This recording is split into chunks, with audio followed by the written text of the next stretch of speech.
Amitabh, welcome back and we are so excited to see you on the big screen. बहुत अच्छा लग रहा है आपको इस फिल्म में देख के। आपका किरदार, आपका रोल जो है, ये मैं आपको सबसे ओरिजिनल क्वेश्चन नहीं पूछूंगा कि आपका रोल क्या है, आप क्या है।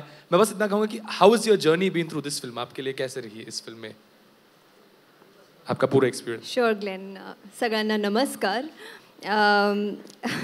मला I am very fortunate actually कि इस फिल्म के ज़रिए इतने बड़े शख्स, इतने इंस्पायरिंग पर्सनालिटी के साथ जुड़ने का मौका मिला.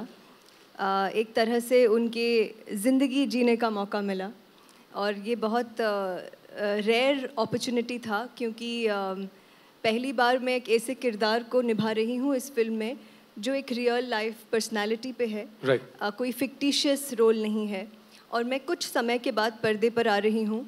तो सबसे बड़ा चैलेंज ये था कि लोगों को ये ना लगे कि अरे ये तो अमृता राव है. यही मेरे लिए एक चैलेंज था क्योंकि मीनाताई जी जो है उनके बारे में कोई भी ना कोई वीडियो है ना कोई डॉक्यूमेंटेशन है.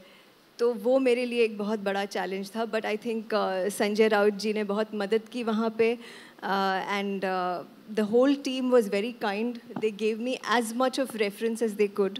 सो I really hope I But we are very happy कि आप इस किरदार में हैं and we're looking forward to see you on screen and the film. Thank you so much. Thank you so Thank you. much. And नवाज़ भाई, बहुत बड़ा role है ये. मतलब जब हमने ट्रेलर देखा तो बोलते हैं ना कि गूज़बम्स मोमेंट हो जाता है कि भाई ये आप हर किरदार को मतलब निगल जाते हैं, इतनी अच्छी तरह से आप कर लेते हैं रोल को. प्रेशर था इस रोल के पहले? जी हाँ, बहुत बड़ा प्रेशर था और आई थिंक 1 महीने तक तो मैं अपने आप में ही नहीं था. ऐसा कि मैं बहुत ही नर्वसनेस बहुत थी कि मैं कैसे कर पाऊँ, इतनी बड़ी पर्सनैलिटी है और किस तरीके से होगा क्या होगा. बट जितनी भी मुश्किलें थी वो धीरे धीरे आसान होती चली गई because of my director, because of my producer जो हमारे क्योंकि इतनी डिटेल थी उनके पास, संजय सर के पास. तो काफ़ी डिस्कशंस हुए. उसके बाद काफ़ी मैंने देखा उनको, इतना देखा मैंने कि शायद मैंने अपनी लाइफ में अपने आप को नहीं देखा होगा इतना. तो धीरे धीरे होता चला गया. कोशिश की है, लेट्स सी, देखते हैं क्या होता है. सर कोशिश मतलब आप बहुत ही अच्छे लग रहे हैं एंड फिल्म बहुत ही अच्छी लग रही है. सो आई थिंक एक बार जोर से तालियां होनी चाहिए हमारे नवाज़ भाई के लिए.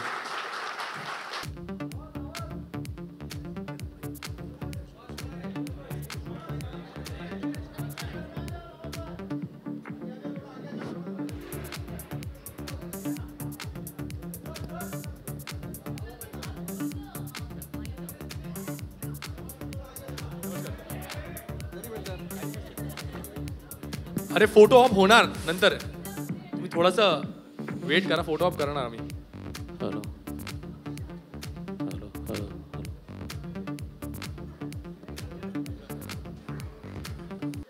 हनुमान सर, राव साहेब नमस्कार. राव साहेब इकडे इकडे इकडे इकडे इकडे इकडे सर तिकडे. कुठे? नमस्कार. आम्ही बोला. गाणी खूप चांगली आहेत, आवडली गाणी. हा. प्रश्न असा आहे की चित्रपट दिग्दर्शक अभिजित पानसे का आले, दिसत नाहीत कुठे इकडे म्हणून? अभिजित पानसे हे डबिंगमध्ये बिझी आहेत.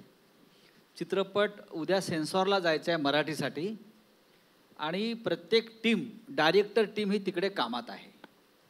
हा म्युझिक लॉन्चचा कार्यक्रम रोहन म्युझिक डायरेक्टर इकडे आहेत ना. सिनेमाच्या डबिंगचा राऊत प्रश्न सर.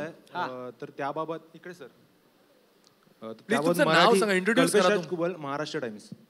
हा बोला. सिनेमाच्या डबिंगचा प्रश्न आता डबिंगचं काम चालू आहे तर त्यावर जरा सविस्तर सांगू शकाल मराठी सिनेमाबाबत? हिंदी सिनेमा सेन्सॉरमधून बाहेर पडलेला आहे हे मी तुम्हाला आता काय अजित हिंदी सिनेमा सेन्सॉरच्या कैचीत वगैरे अजिबात सापडला नाही.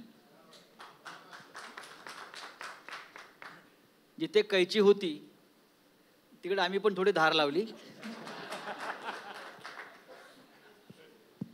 आणि आता मराठी सिनेमा मराठी जो आहे ते परवा सेन्सॉरकडे जाईल.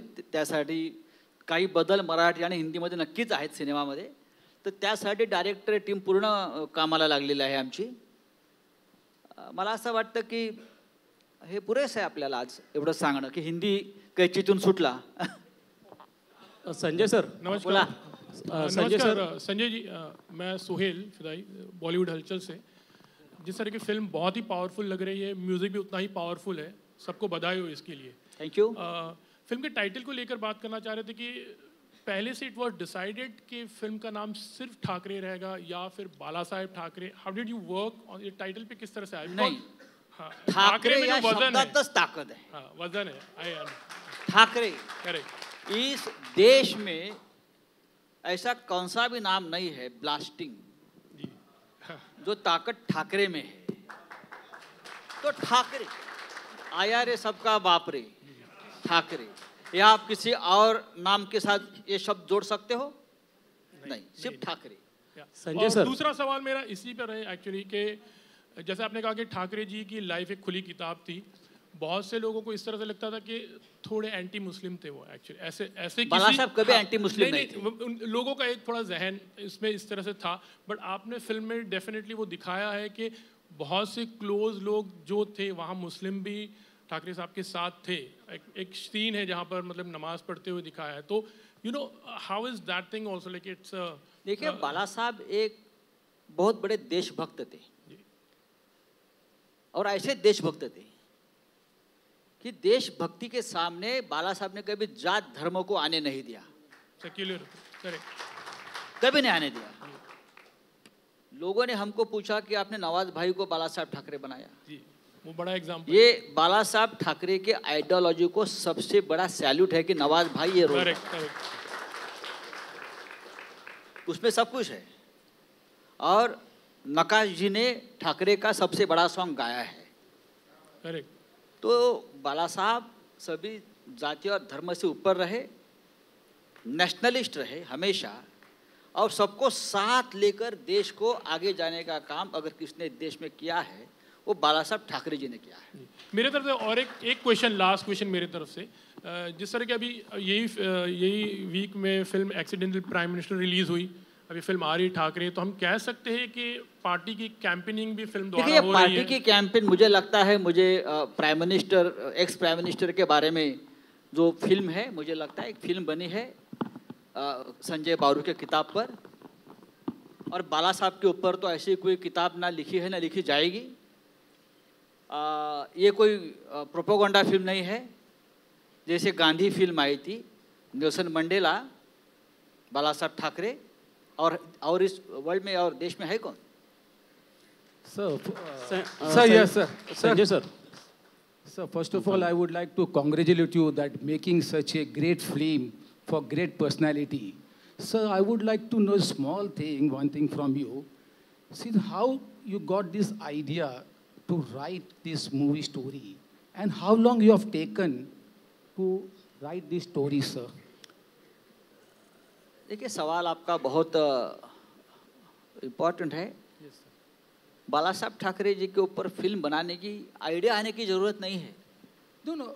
The thing is that since you are writing this, since you must have got the idea. See, there are so many big personalities have come and gone. Yeah. But up till now, for everybody, it is not written.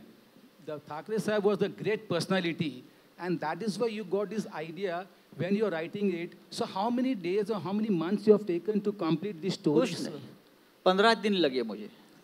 Oh, I see. I would like that. सब yes. पूरा construct कर. देखिए मेरी पूरी ज़िंदगी उनके साथ गई है, तो मुझे लगता है कि जो भी मैं उनसे लिया है, मेरे पर उसने जो मुझे बनाया है बाला साहब ने, तो मुझे लगता है ना कि मुझे ज़्यादा सोचना पड़ा ये लिखने के लिए। Hello sir, Sanjay sir. Sir sir sir एक मिनिट सर. बरं बरं, प्रश्न विचारण्याची संख्या एक एक सवाल यहाँ से आ रहे हैं.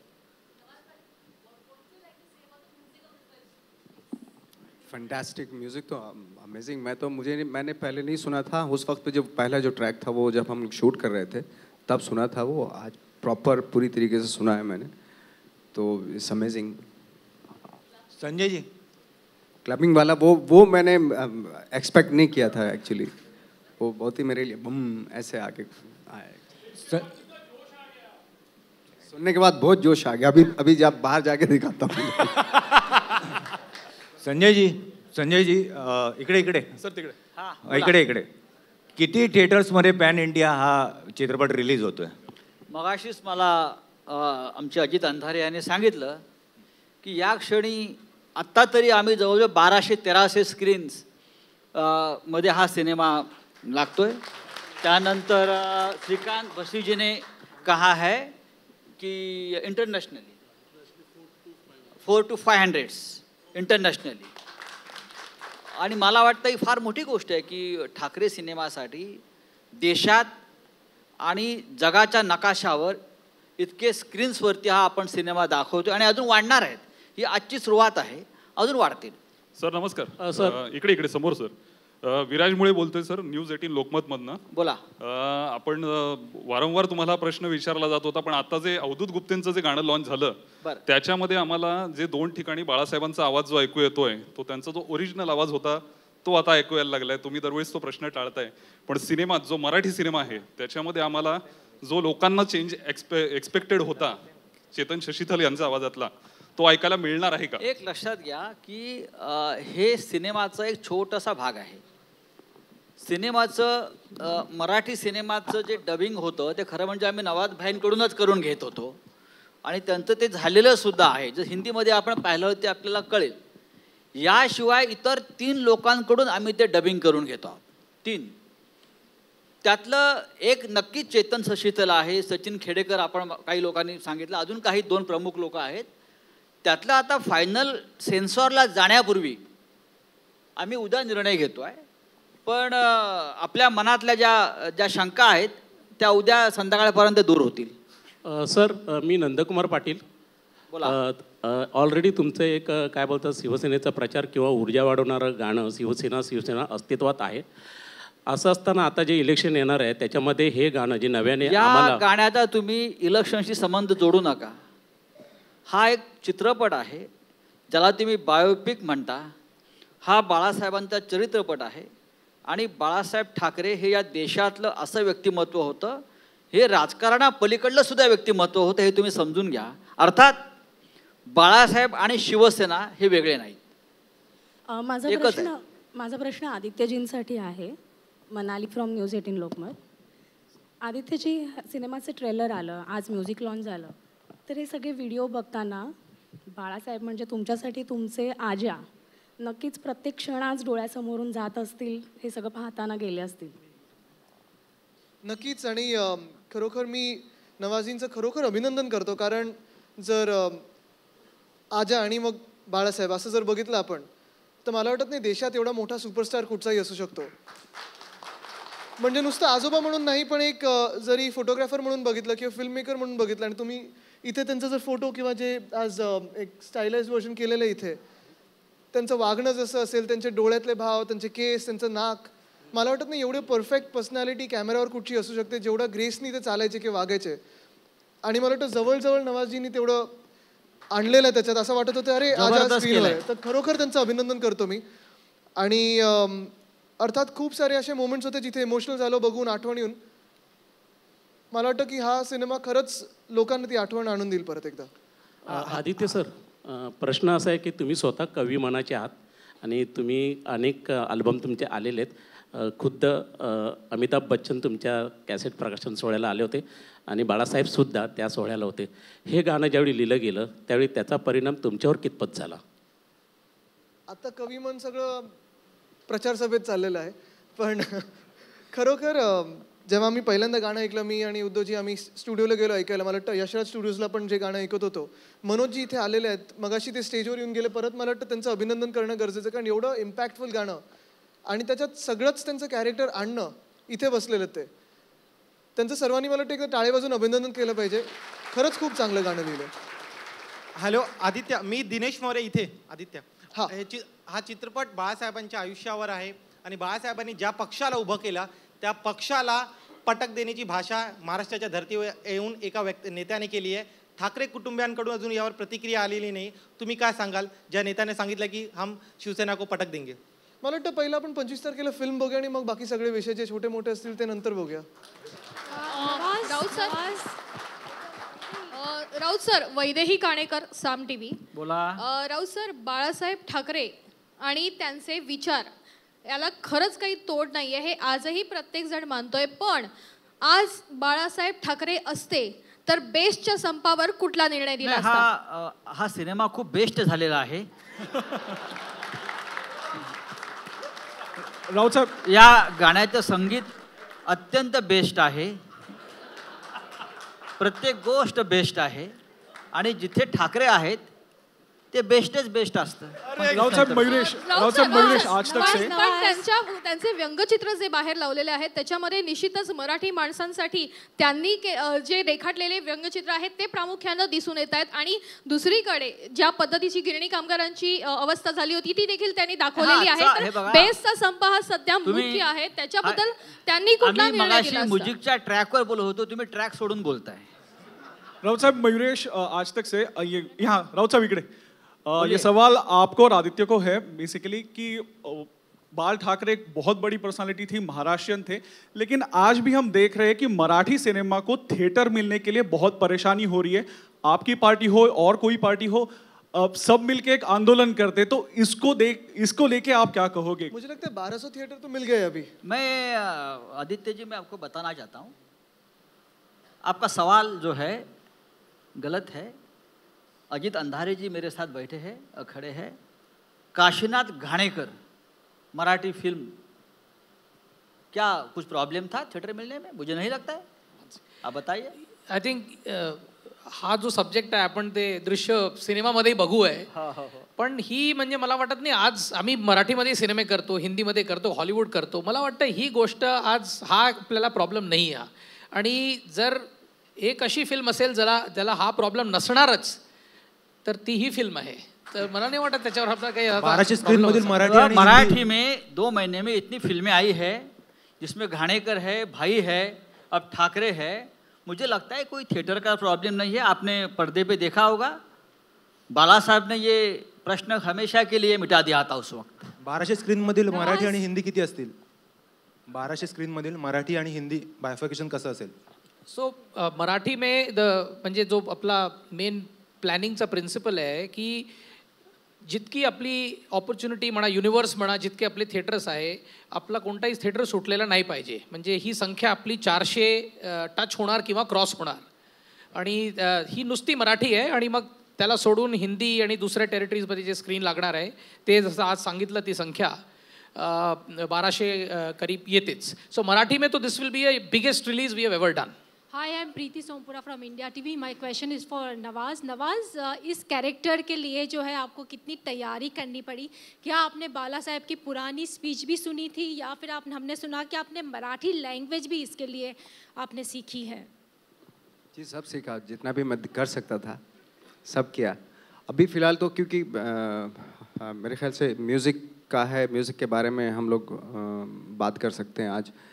बट मैं जो अपने बारे में बताऊंगा, जो मैंने किया था, वाकई मैंने बहुत मेहनत की थी. और कितनी मेहनत की तो वो खैर मैं धीरे धीरे बताऊंगा. आज तो सारी चीज़ें नहीं बता सकता, अभी बहुत टाइम है हमारे पास. सर,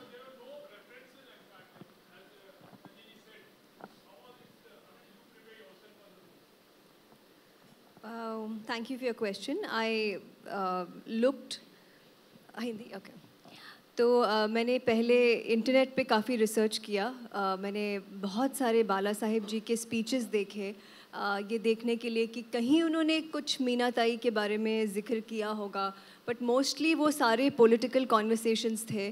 फिर बहुत ढूंढ ढांड के मुझे एक इंटरव्यू मिला जो बाला साहेब के यंगर सिस्टर का था, मिसेस संजीवनी करंदीकर का, और वहाँ पे उन्होंने बताया था कि मीना ताई जो थी वो Prabodhankar Thackeray ji, you know, how was she as a daughter in law, हाउ वो एक पत्नी के रूप में कैसे थी, वो एक माँ कैसी थी घर में, वहाँ से मुझे, और एक सिस्टर इन लॉ कैसी थी, वहाँ से मुझे बहुत ब्रीफ बट अच्छा क्लू मिला।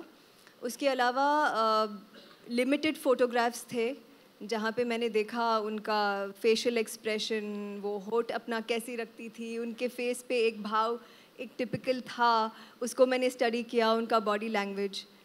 एंड आई थिंक इतना एज, मतलब फ्रॉम 28 to 60 years की उम्र तक आप मीना जी को देखेंगे तो वो भी एक चैलेंज था। But I think Amrita, very importantly not having a reference और एक विजुअल अपने दिमाग में बनाना कि ऐसे, और उससे जस्टिस करना वो बहुत ज़रूरी है क्योंकि लोगों ने देखा है।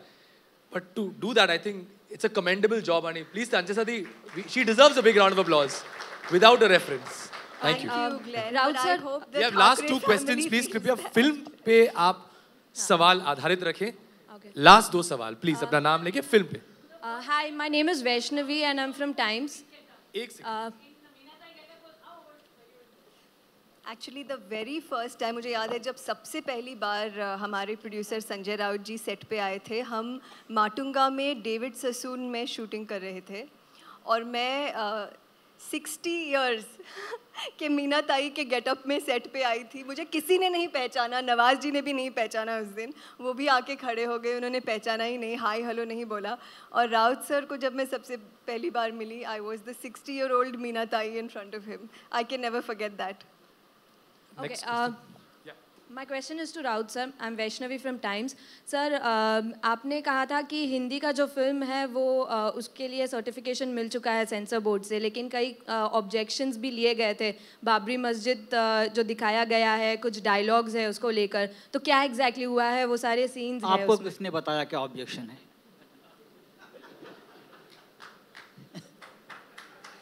सर, तो क्या सीन्स है बाबरी मस्जिद वाले? देखिए, सब कुछ है जो आप चाहते हैं, जो आप देखना चाहते हैं। मैंने पहले भी कहा था कि ये सेंसर की कैंची वगैरह बाला साहब के लिए बहुत छोटी बात है। बाला साहब दूसरे के ऊपर सेंसर लगाते थे। ये क्या है? सब कुछ है।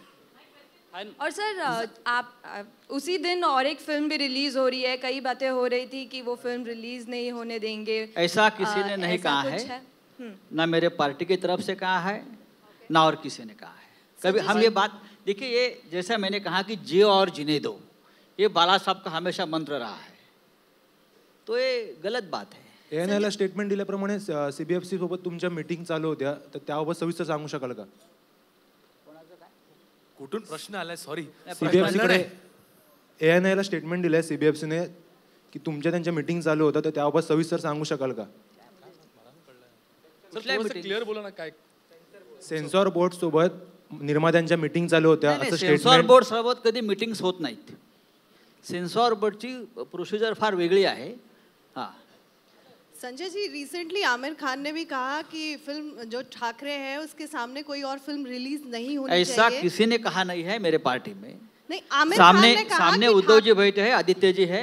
ये हमारी पार्टी की कभी आइडियोलॉजी ना रही है, ना वर्किंग स्टाइल रही है। Coming back to the music of the film, Mr. Bhasi, we would like to know from you. So there was a tussle, he said, between music and no music.